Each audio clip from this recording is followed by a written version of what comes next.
Hello दोस्तों, नमस्कार। मेरा नाम है अंकित। आप देख रहे हैं जाओ जी। जाओ जी बोले तो जस्ट एन ऑर्डिनरी गाय। आज की वीडियो ना बहुत खास होने वाली है। आज की वीडियो मेरे बहुत दिल के पास है। अगर आप राइडर हो या आप एक फैमिली ट्रैवलर हो या आप सिंपल भी ट्रैवलर हो, तो आप सबके दिमाग में एक जगह ऐसी है जो दिल में बसती है और हम सब वहाँ जाना चाहते हैं। आज उस जगह के बारे में बात करेंगे। जगह का नाम है लेह लद्दाख। ठीक है, बहुत ही शानदार जगह है।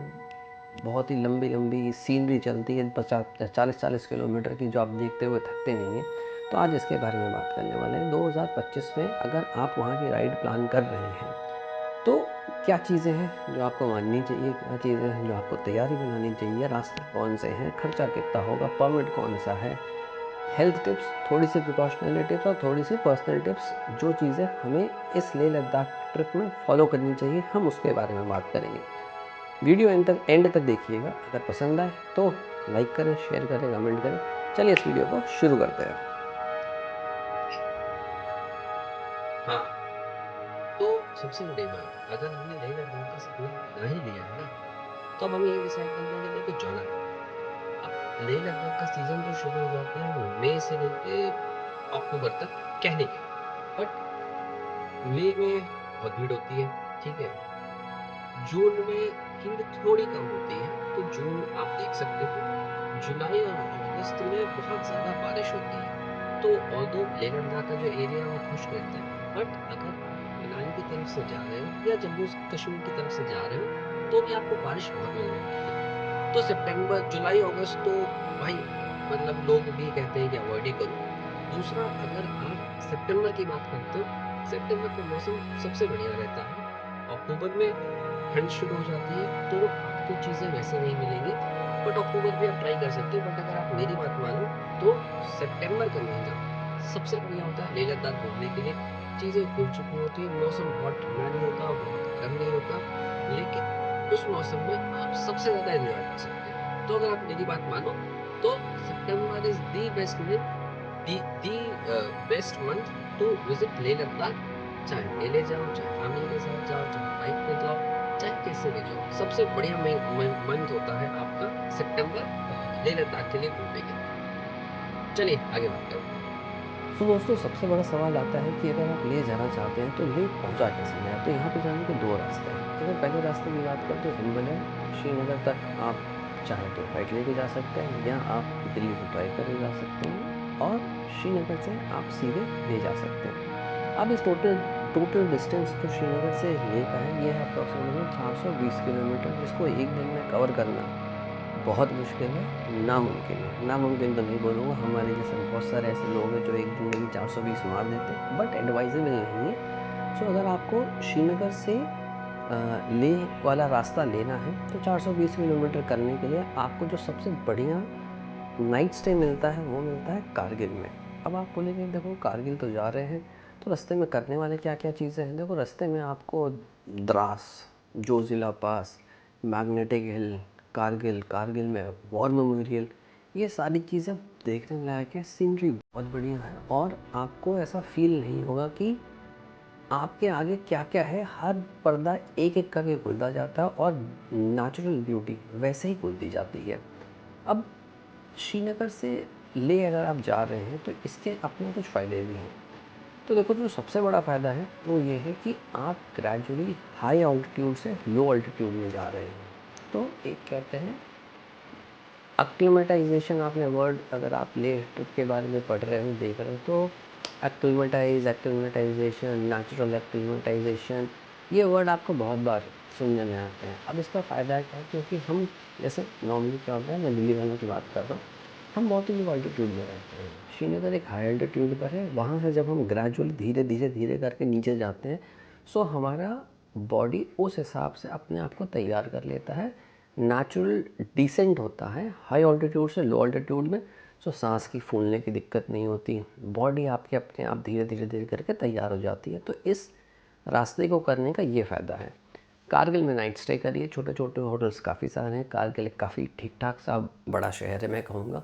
होटल्स की, एयरबीएनबीज़ की और होम स्टेज़ की कोई दिक्कत नहीं है। खाना पीना सब बढ़िया है, आपको बढ़िया स्टे मिलेगा और नेचुरल ब्यूटी आप रास्ते पर देखते हुए जा सकते हैं। अगर हम दूसरे रास्ते की बात करें तो ये है मनाली से लेह। अब ये डिस्टेंस देखो 480 किलोमीटर एक दिन में करना, इसको भी थोड़ा मुश्किल है। लोगों ने करा है, बहुत लोगों ने करा है, मैंने भी करा है। पेट्रोल पंप की कमी है, बड़ी सारी दिक्कतें हैं। तो अब इसका तरीका क्या है? अब यहाँ पर देखो मैं बात करता हूँ, पहले देखने लायक क्या है। रोहतांग पास भाई साहब कमाल की जगह है, आपको वो रास्ते में मिलेगा। बारालाचा भाई साहब बहुत ही खूबसूरत जगह है। देन छोटी छोटी जगह जैसे दीपक ताल, नेचुरल ब्यूटी, सड़क किनारे एक फ्रोज़न लेक। आपको फ्रोज़न तो नहीं, अगर आप नॉर्मल वेदर कंडीशन में जाएंगे तो एक बढ़िया सड़क किनारे एकदम क्रिस्टल क्लियर वाटर वाली लेक मिलेगी, जिसको दीपक ताल कहते हैं। अब यहाँ पे प्रॉब्लम क्या है? प्रॉब्लम क्या है, क्योंकि जब आप मनाली से लेह की तरफ जाते हैं, पहली चीज़ तो देखो सबसे बड़ी प्रॉब्लम क्या है, पेट्रोल पंप बहुत लिमिटेड है। तो ये होता है जो पेट्रोल पंप मिले पेट्रोल डला लो। दूसरा, ये रास्ता वो है जहाँ पे आप हाई अल्टीट्यूड, फिर लो अल्टीट्यूड, फिर हाई अल्टीट्यूड, फिर लो अल्टीट्यूड, तो आपका ग्राफ ना ऐसे ऐसे ऐसे ऐसे ऐसे जा रहा है। एएमएस की चांसेस और बॉडी को अक्लेमेटाइज करने में उस वेदर के हिसाब से ना, क्योंकि हम टूरिस्ट हैं, हम ट्रैवलर हैं, हम वहाँ पे हर महीने हर साल 6 महीने नहीं रहते। सो इस रास्ते में प्रॉब्लम क्या है, आपको एएमएस की दिक्कत थोड़ी ज़्यादा हो सकती है। अब आप कहोगे कि यहाँ पे नाइट स्टे कहाँ करें? आप सरचू में रुक सकते हो, आप केलोंग में रुक सकते हो, जहाँ आपको मिले। बट यहाँ पे आपको ना बहुत लग्जरी स्टे नहीं मिलने वाले हैं। यहाँ पे आपको छोटे छोटे कैंप्स मिलेंगे, एयरबीएनबीज़ हैं, बेसिक स्ट्रक्चर आपको कैंप का मिल जाएगा, बट ऐसे लग्जरी होटल्स आपको नहीं मिलने वाले। नेचुरल ब्यूटी आपको इस रोड पे भर भर के मिलने वाली है। बट अगर आप मेरी राय मानो, अगर आप फैमिली के साथ ट्रैवल कर रहे हो, श्रीनगर वाला रास्ता लो। दोनों रास्तों में से देखो एक रास्ता चूज़ करना है, वो रास्ता सेफ़ है और ज़्यादा बढ़िया है। ये वाला ना अगर बहुत फुल एडवेंचरस हो, ठीक है, तो आप ये रास्ता ले सकते हो। बट फिर आप पूरे फुल ऑन एडवेंचर के हिसाब से तैयार होकर जाना, खुद भी और फैमिली को भी। अब देखो चौथी सबसे बड़ी बात करते हैं कि अगर आप लेह लद्दाख जा रहे हो, आपको आज की डेट में परमिट कौन कौन से रिक्वायर्ड है। हम कहते हैं इसको इनर लाइन परमिट। पहले क्या था कि नुब्रा जाना हो, पैंगोंग जाना हो, या टीएसओ मुरुरी जाना हो, तो ये सारी चीज़ें जाने के लिए फ्री थी, खुली थी, ओपन ना, कोई परमिशन का रिक्वायर्ड नहीं। बट आज की डेट में क्या है, चाहे आप पैंगोंग जाइए, चाहे आप नुब्रा चाहिए, चाहे आप टीएसओ मुरुरी जाइए, आपको परमिशन चाहिए।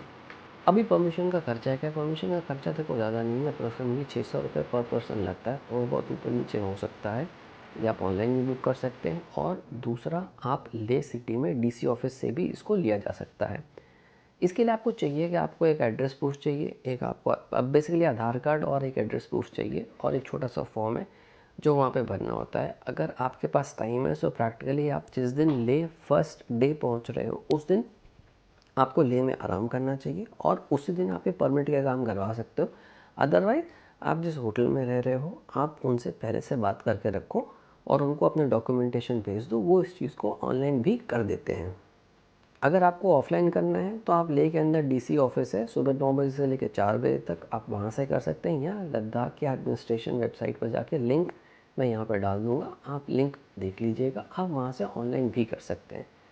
बट अगर बिना उसके आप गए, भाई पुलिस वाले रोकते हैं, आपको वहीं से यू टर्न भेज देंगे। छोटा सा प्रोसेस है, कर लो, बहुत बेटर है।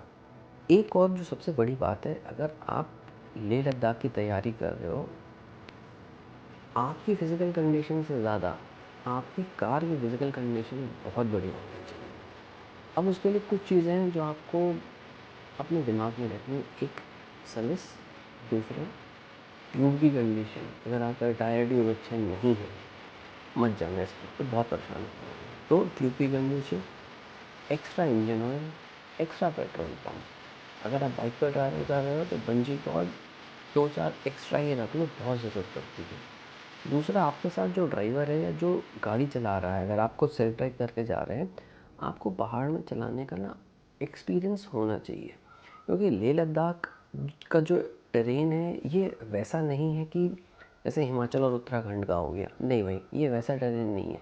खुशनुमा, इसको अगर आप ऐसा समझो, इसको स्नो डेजर्ट ऑफ इंडिया कहा जाता है।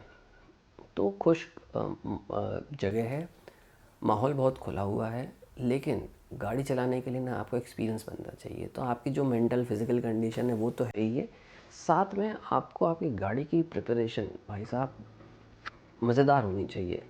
आरसी, इंश्योरेंस, पॉल्यूशन, ये तो चलो छोटी सी चीज़ है, सर्विस करा के ले जाओ। दूसरा, अगर आप बाइक पे जा रहे हो, आपको क्लच वायर और एक्सीलेटर वायर चेंज करनी आनी चाहिए। जेरी कैन एक्स्ट्रा फ्यूल के लिए भाई मस्ट है, चाहे इधर से जाओ, चाहे श्रीनगर से आओ, चाहे आप लेह से आओ, कहीं से भी मनाली की तरफ से आओ, ये मस्ट है। इसके बिना मत सोचना। पेट्रोल एक्स्ट्रा कैरी करना मैंडेटरी है, बाकी चीज़ें छोड़ दो। इंजन ऑयल एक्स्ट्रा कैरी करना मैंडेटरी है। हम बहुत बार फंस चुके हैं ऐसी जगहों में। सो अगर आप नहीं फंसना चाहते हो तो इन चीज़ों का बिल्कुल ध्यान रखिएगा। अब दूसरा जो लोग सबसे बड़ा क्वेश्चन पूछते हैं कि भाई बजट कितना होना चाहिए। मतलब अगर आप जा रहे हो, लेह लद्दाख का ट्रिप प्लान कर रहे हो, तो देखो अगर आप बाइक से जा रहे हो तो अप्रॉक्सीमेटली 25 से 30 हज़ार का तो बाइक का खर्चा, ठीक है। हाँ, तो अगर आप बाइक से जा रहे हो तो 25 से 30 हज़ार तो आप पकड़ लो, पेट्रोल का आपका इतना खर्चा हो जाएगा। अगर आप कार से जा रहे हो तो अप्रॉक्सीमेटली आप 4 लोग आए तो आप पकड़ लो 12-14 हज़ार रुपये पर पर्सन में आपका हो जाएगा। अगर आप फूड बिल की बात करो तो अप्रॉक्सीमेटली पर दिन का खर्चा आपका 600 रुपये से 800 रुपये खाने का आने वाला है। होटल आपके 600 से शुरू होते हैं और आपके 2000 तक है।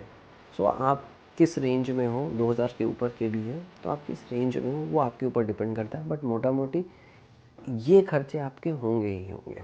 देखिए, लेह लद्दाख एक ऐसी जगह है जहाँ पे ना आपको फिज़िकली बहुत ज़्यादा स्ट्रॉन्ग होना पड़ता है, क्योंकि टेरेन वैसा है नहीं। एएमएस एक ऐसी चीज़ है जो वहाँ पे बहुत कॉमन है। तो मेरे हिसाब से अगर मैं आपकी बात करूँ, जिस जिस दिन आप लेह पहुँचते हैं आपको फर्स्ट डे पूरा रेस्ट करना चाहिए। पानी बहुत ज़्यादा पीजिए। दूसरा, there is a medicine called Diamox जो ब्लड थिनर का काम करती है। आपको प्रिकॉशनरी ये कैरी करना ही चाहिए। बाकी आप डॉक्टर से पूछ सकते हैं, बट मोस्टली जितने लोग भी हाई ऑल्टीट्यूड माउंटेन्स में ट्रैवल करते हैं उनके पास डाइमॉक्स होती ही होती है। दूसरा, जब भी आप ट्रैवल कर रहे हैं बहुत ज़्यादा ना हैवी मत खाओ, लाइट खाओ, लाइट ट्रैवल करो। उससे फ़ायदा क्या होता है कि डाइजेशन में प्रॉब्लम नहीं हो। दूसरा जो एक चीज़ कहते हैं ना कि ईट लाइट, भाई बहुत ज़्यादा ना वहाँ पे तेल भी मत खाओ, लाइट फूड खाओ।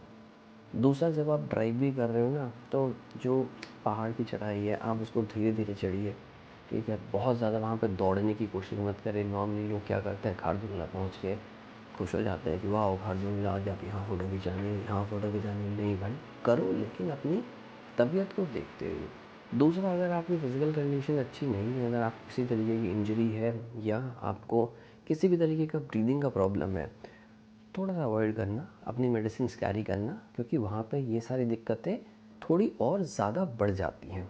मतलब and specially if you are a smoker तो आपके लिए तो वहाँ पे बहुत प्रॉब्लम होने वाली है, क्योंकि जब हम सिगरेट पीते हैं तो बेसिकली हम ऑक्सीजन बर्न कर रहे हैं। वहाँ पे वैसे ही ऑक्सीजन कम है। मतलब आप लोग यकीन नहीं करोगे, मैं वहाँ पे जब फर्स्ट टाइम गया था मेरे पास एकदम नई क्लासिक 350 रॉयल एनफील्ड की बुलेट लेके मैं गया था, लेकिन वो गाड़ी वहाँ जाके रो रही थी। एक बार तो मुझे ऐसा लगा कि शायद गाड़ी में ही प्रॉब्लम है। क्यों? क्योंकि इंजन में उतनी ऑक्सीजन ही नहीं मिल पाती कि वो फ्यूल बर्न करके उतनी एनर्जी प्रोड्यूस कर सके कि हम उसको धड़ल्ले से चढ़ा लें। मुझे लगा ख़राब हो गई, बट देन आई रियलाइज़ कि नहीं भाई, ख़राब नहीं हो गई है, ये मौसम और ये जगह वैसी ही है। सिमिलरली हमारे बॉडी के साथ में भी सेम चीज़ ही है। तो अगर आप जा रहे हो, पानी ज़्यादा पियो, ज़्यादा दौड़ भाग मत करो, खाना हल्का खाओ, बहुत ज़्यादा जोश में कोई काम मत करो। वहाँ पे फर्स्ट दिन इज़ रेस्ट डे। आपकी बॉडी को नेचुरली एक्लिमेटाइज होने दीजिए, उसके बाद ही आप लेह लद्दाख का मज़ा ले सकते हैं। अदरवाइज़ वो जगह आपके लिए मज़ा नहीं, सज़ा बन जाती है। छोटी सी मैंने चेकलिस्ट बनाई है, ये आपको यहाँ पर दिख जाएगी कि सनग्लासेस हो गया, ORS हो गया या ड्राई फ्रूट्स के पैकेट हो गए, ये कुछ चीज़ें हैं जो आपको हमेशा अपने साथ कैरी करनी चाहिए। एक्स्ट्रा पानी बिल्कुल, थर्मल मोड है, क्योंकि वहाँ पे अगर आप खारदुंगला जैसी जगह में जाएंगे आपको पता नहीं है मौसम कब चेंज हो सकता है और कब कितनी ठंडक आ जाए। तो थर्मल वेयर्स, कैप, ये सारी चीज़ें मैंडेटरी है। ये आपको यहाँ पे पूरी लिस्ट आपको मिल जाएगी, ये कैरी करना मत भूलिएगा, क्योंकि वो पहाड़ों की ऐसी जगह है जहाँ पे शायद 30-30 किलोमीटर आपको ना कोई इंसान दिखाई नहीं देगा। तो उसके लिए अगर आप पहले से ही वेल प्रिपेयर्ड नहीं हैं तो वो आपको बहुत दिक्कत की चीज़ देने वाली है। दूसरा, लोग बहुत बार कहते हैं कि लेह लद्दाख का ट्रिप हमें कितने दिन में करना चाहिए। देखो, मैं भी एक कॉर्पोरेट नौकर हूँ और 6-7 दिन में ना इसको करने की कोशिश भी मत करना। आप 9 दिन 10 दिन का ये ट्रिप है, अगर आप चीज़ों को एंजॉय करना चाहते हो, मैं लद्दाख 2 बार गया हूँ, बट अभी भी लगता है कि शायद मैंने बहुत सारी चीज़ें छोड़ दी हैं। तो अगर आप बहुत आराम से करना चाहते हो, चीज़ों को एंजॉय करना चाहते हो, तो 9 से 10 दिन से कम की आइटिनरी मत बनाना, अदरवाइज़ भागते फिरोगे, एंजॉय कुछ नहीं कर पाओगे। तो दोस्तों, ये था फिर आज का लद्दाख के बारे में छोटा सा ट्रिपी वीडियो। अगर आपको वीडियो पसंद आया, लाइक करें, कमेंट करें, शेयर करें। बाकी जाओ जी की तरफ से आपको ऐसे वीडियोस मिलते रहेंगे। तब तक के लिए सी यू, टेक केयर। जाओ जी की तरफ से अलविदा, रब राखा जी, बाय बाय।